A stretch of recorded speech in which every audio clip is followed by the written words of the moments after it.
Look at my nails. I did them for Mermay. Look how sparkly. So cute. I love doing my nails. Hi guys, welcome back to Mermaid. This is week 4 of Mermaid. We are almost finished, and it is actually officially Mermay now. I am recording this on May 2nd, so be so proud of me. I am so far ahead in my work, and I've got a massive backlog going on, and you guys should be proud. I'm super excited to be so prepared for this month.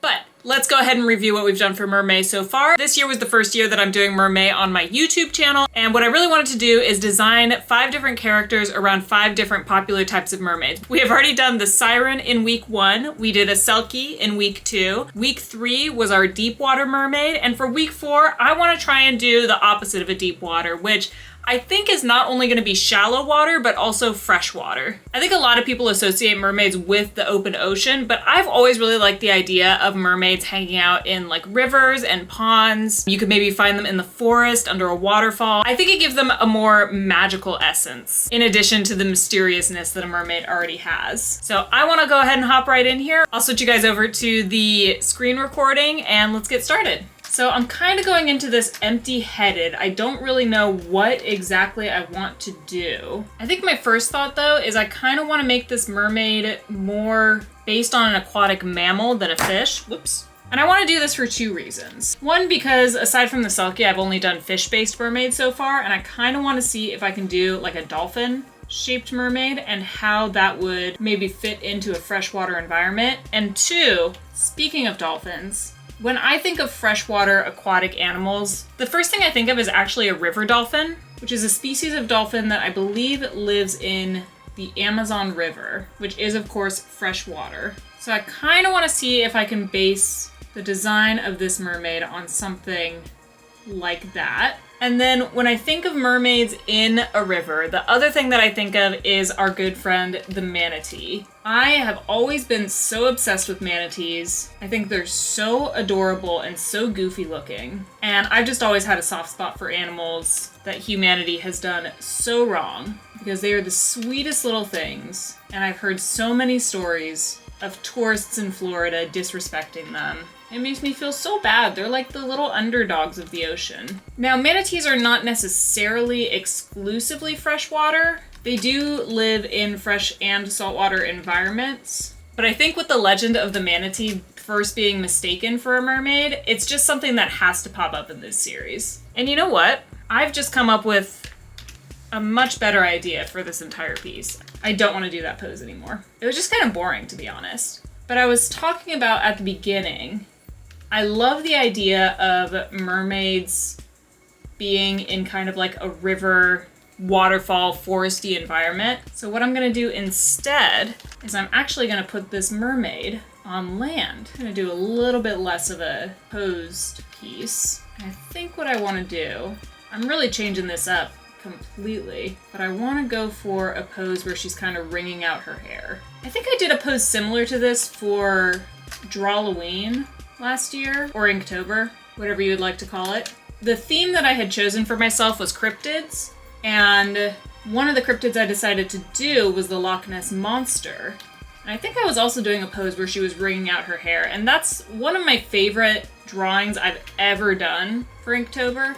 I just really liked the whole pose and composition of it, so I'm gonna try and do something similar for this one. Kind of innocently looking off to the side, like so. I'm still gonna give her the dolphin tail. It's kind of funny, I don't know why I associate dolphins with freshwater, because I think most dolphin species live in a saltwater environment. But when I think of freshwater mermaids, the first thing I think of is dolphins for some reason. So I'm just gonna go ahead and base this one almost entirely on the river dolphin. It's got some pretty interesting coloring as well, if I do recall. Yeah, it's like a very light pink, and I think that it's going to be very interesting to apply to this character. I think her body's a little small compared to the tail, so let's just go ahead and size that up a bit. I think there's also a debate amongst mermaid lovers over whether or not they should be based off of dolphins or fish, and I kind of see it both ways. Obviously, the top half of a mermaid is a human, which is a mammal, and therefore it would make sense that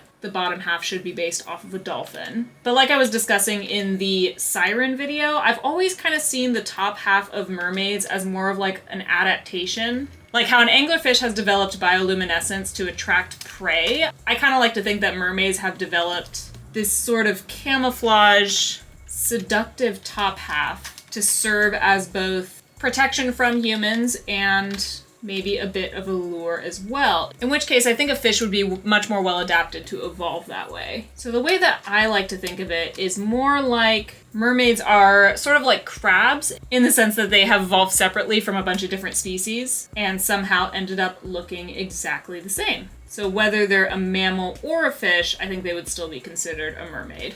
It's kind of an interesting thought experiment to get into phenologically though. Would dolphin and fish mermaids be considered the same species? Because obviously in the animal kingdom you've got mammals and fish being on different branches of the phylum. So if you did have mammal-based mermaids and fish-based mermaids, how separated would they need to be? They would have to be different species, even though they look so similar. I think trees do that too.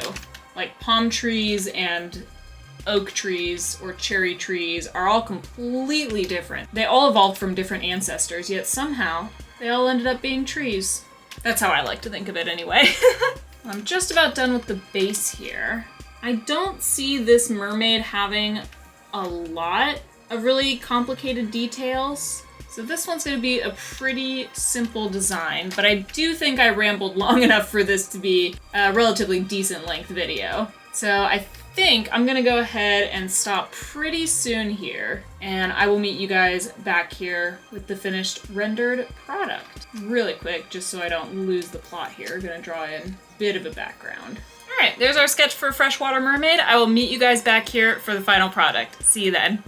Hi guys, welcome back to the render of Mermay Week 4. I had a lot of fun with this piece. It's completely different from anything that I would usually do, especially the color scheme. I really never work in these like really bright pastel-y colors, and I had a lot of fun working with this one. I really essentially just took the color scheme from the Amazon River Dolphin, that were like really, really pale pink, added that to the character, and then just kind of designed the background around that pink. And it turned out a lot more vibrant than I was expecting, but I do absolutely love how the colors complement each other, especially the really, really bright blue of the water, and then the very slight like blush pink of the mermaid tail. I'm very, very happy with this one. The one thing I would say kind of threw me off with the colors of this is the lack of contrast pretty much anywhere on the character. She's got like very pale skin, very pale tail, very pale hair, but even though it's all kind of in the same tone family, I do think it works pretty well together. And I did at the last minute decide to add that little bit of water in front so that she was dipping her tail into something instead of it just being like a rock formation like I had initially thought. I did that for the Selkie character and I wasn't a huge fan of it, so I kind of swerved last minute and added that water, and I'm so happy I did. I think it looks so cool. If you guys want to see this work in full, it is going up on my Instagram around the second week of June. I believe this one's going to be going up. But if you would like to see this piece now, you can actually find it on my Patreon for free. You don't have to subscribe. It's already posted to the public there. And if you want to see some of my other works, you can find them on Instagram under Threadwing. I also post speed draws on TikTok. Right now I'm posting the speed draws from my Sushi Mermay series that you can also find on my Instagram. And if you want to see the speed draw of me rendering this piece, I'm actually going to be posting that to my YouTube shorts as soon as this video goes up, so you can go take a look at that when you're finished here. And lastly, I do also stream on Twitch. I tend to stream art on Tuesdays, and then I will switch to games on Fridays, both days at 3 p.m. Pacific Standard Time, if you want to drop by there and say hi. And lastly, make sure you subscribe to this channel so you can find your way back here for next week's video, the last week of Mermay, week 5, because there are 5 Tuesdays this month. I love you guys so much, and I will see you all back here for next week's video.